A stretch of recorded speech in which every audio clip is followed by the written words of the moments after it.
Now it's time for Inspirational Women and my guest, Robyn Whitmore. Robyn is a filmmaker and author, and she is also currently a member of the Working Homeless. That has such a crazy ring to it, but it is the harsh truth for many and a growing number of our citizens. Right here in the Puget Sound, we see the homeless individuals all around us. We may have judgments or have heard things. Today, as we meet Robyn Whitmore, I hope we will gain some important and useful insights. Robyn Whitmore, good morning. It is so wonderful to welcome you here this morning. Oh, thank you. Good morning. Thank you for having me on. I appreciate you. I appreciate the fact that you are available to talk about such an important subject and to talk about your life and all that you are doing, because when we're talking about homelessness, we know here in the Northwest, it's just such a huge and critical problem, but you're experiencing elsewhere across the country. You're writing about it. You're filming this. You've even experienced this yourself, correct? Yes, I am a member of, they call it the, working homeless. And a lot of individuals don't really understand or can't really equate the two. It's like you're working, like I'm working a full-time position. However, on my side of the country, as well as in my research, a lot of the country is going through this very thing where a lot of growth has occurred in, let's say, the last decade. So a lot of real estate developers are taking advantage of that growth and have really increased rental prices.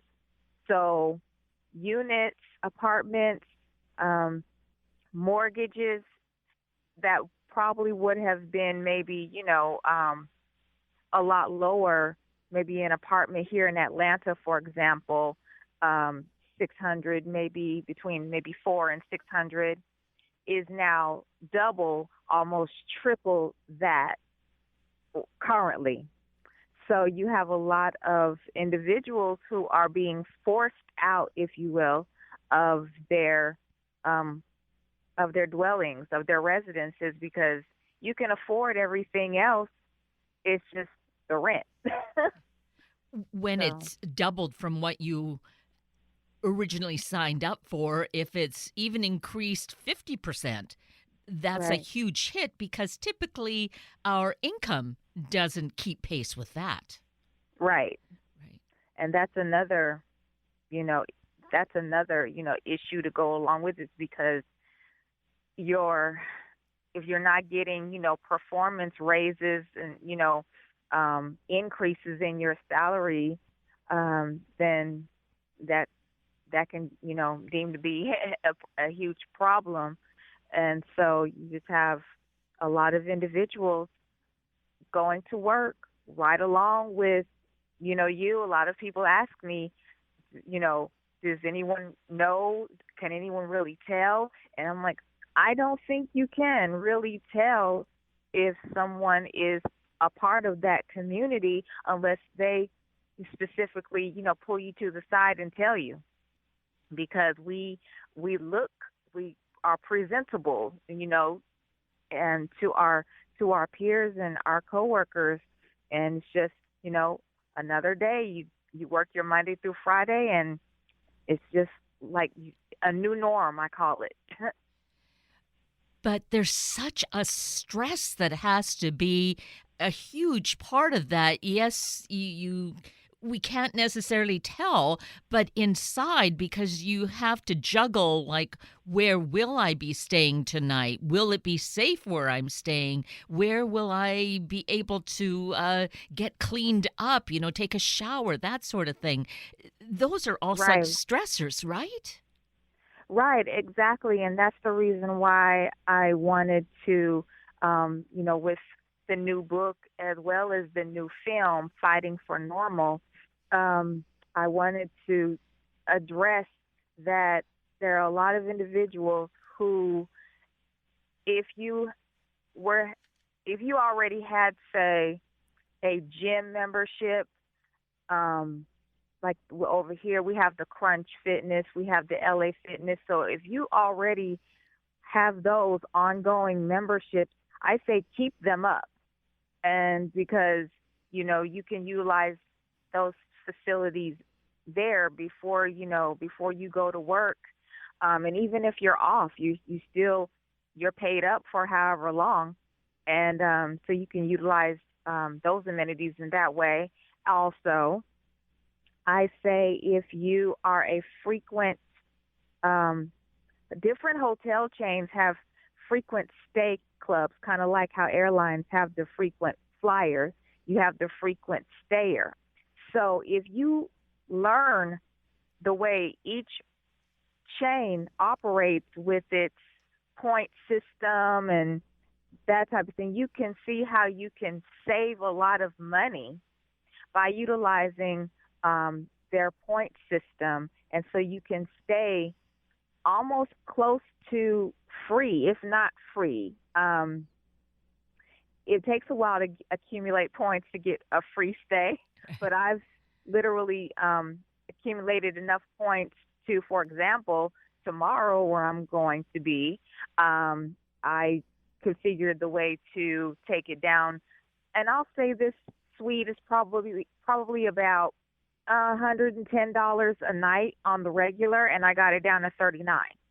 So different things like that. I think you just need to be extra strategic, and I say extra savvy, and kind of put on that third eye of survival. And that all feels so challenging. Right.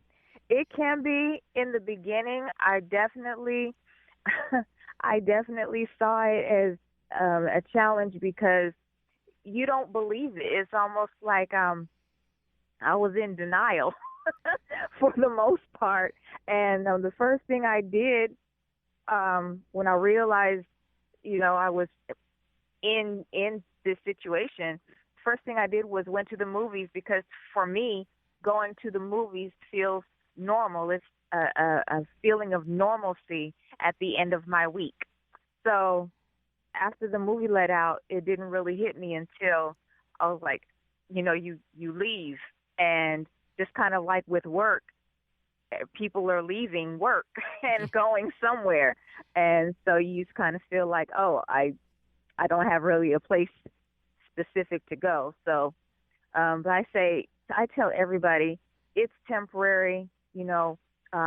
Keep your head up, stay positive, stay focused on whatever it was that you were doing the day before you got hit with this situation.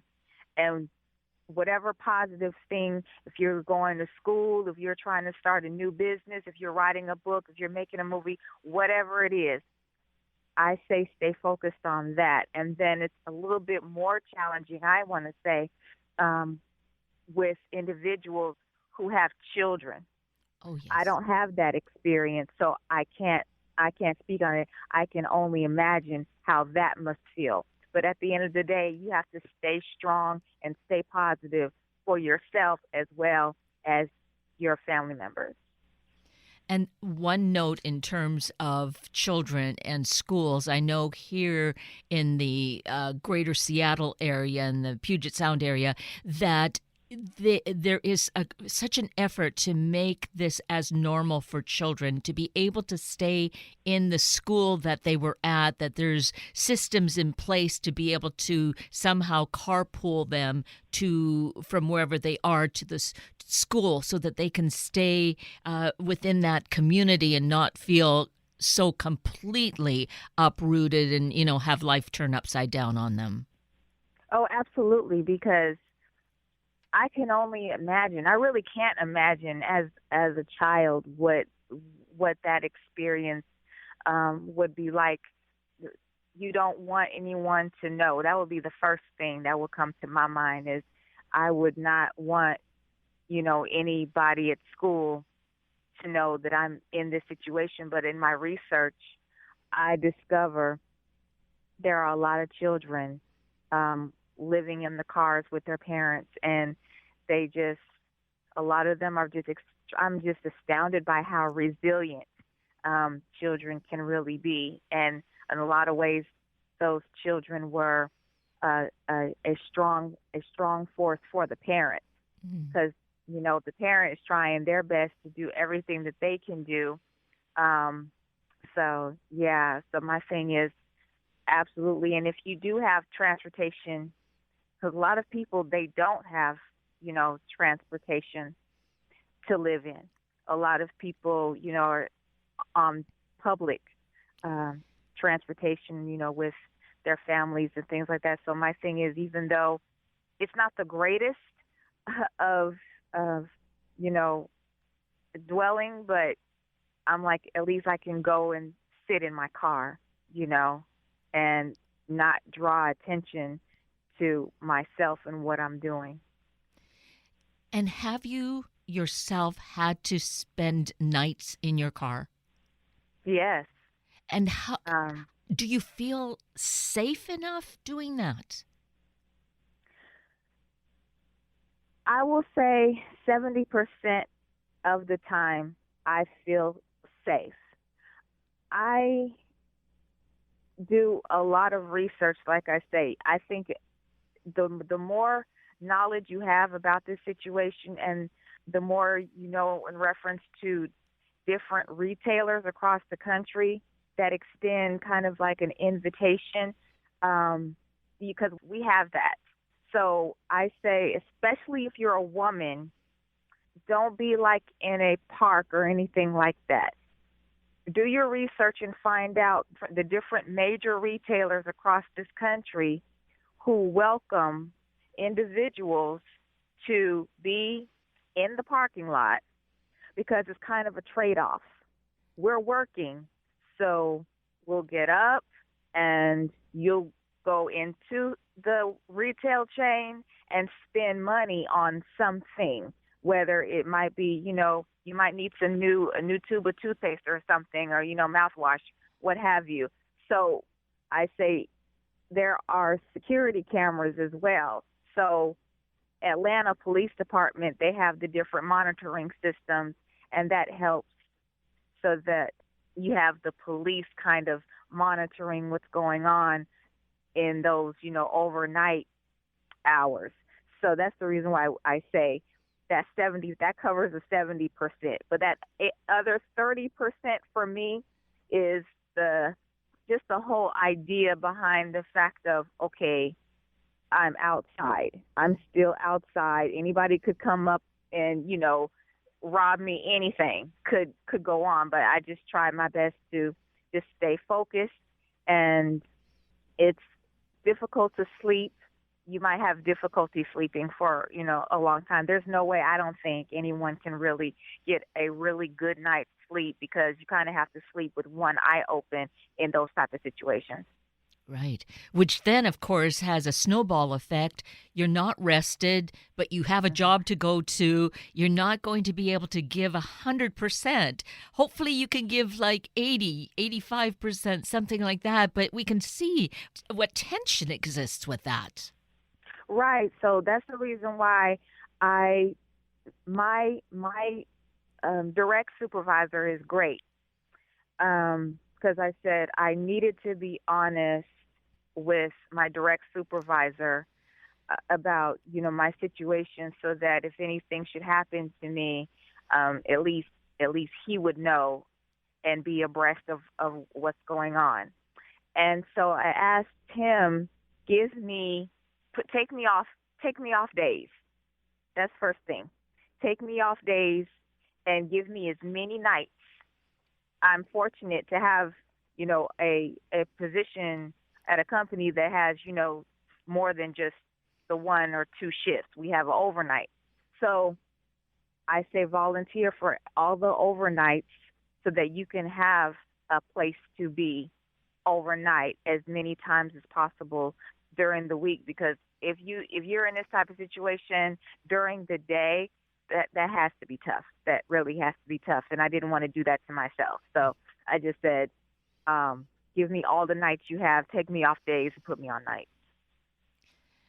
That is so incredible. And I think we should mention your book. where the book Your Battle Scars Are Beautiful, Yes. which is an incredible title, and Thank speaks volumes. So thank you for writing that and coming up with that title. You're welcome. Yes.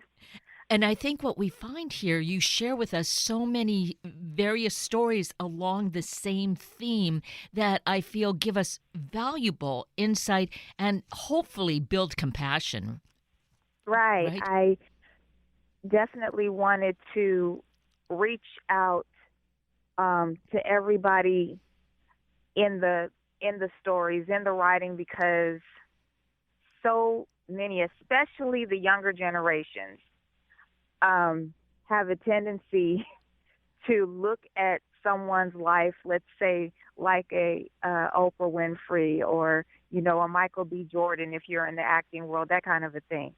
And so many individuals, they want to look at your life now. And we're very happy for those individuals and their success. However, I had always been more interested in the journey getting to your here. And if you feel like I've made it, I've arrived, that kind of thing. And I basically interviewed, a variety of individuals who are currently CEOs and started their own businesses, and they're, experiencing great levels of success present day. However, they were stunned when I was like, but I don't want to know about all that. I want you to tell me your go as dark as a place, and go back if you can with whatever you feel comfortable sharing with me. The one thing that you would definitely say shaped your character and gave you that motivation to do what you're doing right now. So some individuals, they were in the strip club. Some individuals, they were in college, and something, happened where they couldn't afford, no, they could no longer afford tuition. So they, felt like they did what they needed to do. That one thing that I think that everybody can kind of come into agreement with, that there's at least one experience that you have in your life that shaped you into doing what you're doing right now. And that's what that book is about. Right. And so that comes through loud and clear, and I think gives us that encouragement and hope that these times of hardship are not something to be embarrassed about or try to run away from, to appreciate that they do, as you said, shape us, help us to become the person we're meant to be here on this earth. Right. And so I have quite a few of my own. But I was like, that's all fine and great. But there are other people who have a testimony of their own as well, and so we have a lot of commonalities. A part of as being a part of the human race, we all have that core commonality. You're going to go through some type of a trial, no matter who it is, who you are. You're going to go through something, and you might get a little bit beat up during the process, but it's not about, it's about how you came out on the other side after, you went through life, dragging you around a little bit, and you didn't give up. You got a little dirt on your, skirt and clothes, but you brushed yourself off and you kept going. And at the end of the day, I most emphatically think that a lot of the younger generation really needs to understand that very concept, because I speak a lot in my motivational seminars to a lot of individuals who want this microwave kind of like a life where you just go maybe to a some type of a school for 8 months or so, pop in a little bit of experience, and then boom, you set like a microwave. You set it to 10 minutes, and then you come out, and they're thinking, I'm going to get automatically, be a millionaire or something like that. And I'm like, that's not the way it goes. And even with starting a film production company, I have a lot of actors and actresses who think that very thing, that you can just waltz in, say a couple of lines, and boom, I'm on the same level as Whoopi Goldberg. I'm sorry, no, it doesn't work that way. So. Even Whoopi had to pay her dues, and Exactly. she didn't. It took time to get to this place. Right, exactly. So that's what the book, in a nutshell, is about, and hopefully it can be a strong blessing to somebody who might be going through some of the same thing, or something very similar to what a lot of the individuals in the book were going through back then. Because that's part of it, sharing our stories, whether in print or also you are, as a filmmaker, you have that avenue. Through sharing the stories is how we find whatever inspiration it is that's going to help us to move forward, that we'll feel that we're not alone. Right, exactly. Yeah. And so in my writing, I just don't write just, for the sake of writing something. I want whatever is the story that I'm telling to reach, hopefully reach the masses. But if just one person was, impacted in a positive way to come away from the theater or the TV set at home thinking just a little bit different in reference to changing their life or the way they were thinking about something for the better, then I say I've done my job. So, like for example, the film The Cotillion, that was based upon my experience in going to Louisiana for the first time and living there for a summer. And because I tell everybody, for me, I felt like I literally left the United States when I went to Louisiana. That's just how so different it really is. Wow. And entrenched still, even though this was 2012, it's still very antiquated. It's still very, a lot of it, I talk to my, parents and, grandparents, aunts and uncles, and they're like, oh yeah, we had those types of gas stations back when I was, coming up. This, they just want things to stay the same in a lot of ways, and they don't want anyone to, mess with tradition.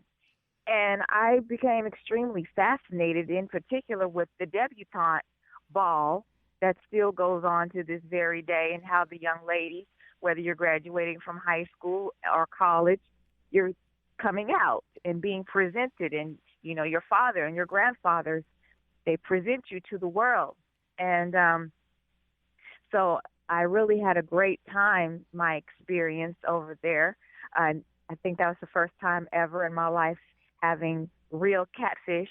And and so my thing is, that story, I said, let me build a family. Let me build some of these traditions around an actual family, because all families are going through or have gone through something. And so I really had a good time going back and forth in between, Baton Rouge, Louisiana. So if people want to, and we trust they will want to explore further and get more information, find the book, find the films, how should they go about doing that, Robyn? Yes, so you can go on Facebook to Robyn Whitmore Studios, also Twitter at Robyn Whitmore, and also on Instagram at Robyn Whitmore, and try and make it easy for everybody to get into contact with us. And we should make clear that Robyn is spelt with a Y. Yes, with a Y, not an I. Yes. So many different ways then to reach you, find you, get more insight into this really critically timely subject area that we're talking about this morning, and the way that you address it from a very literal way because of your own personal experiences, but sharing it in a way that all of us can in some way find a way to be connected and do something constructive about it. And thinking about that, if you were able to, were granted a wish to make some change, what would it be to make things better or different in our world? I definitely would want to speak to all of the current politicians who, even if they dropped out of the race, Kamala Harris, Andrew Yang, all of them. I would love to get all of the politicians in a room for a day of just, let's talk about this housing crisis for a minute, and also get, the people who are already in elected offices, elected officials involved, because it's not just an Atlanta issue. It is a variety of city issue.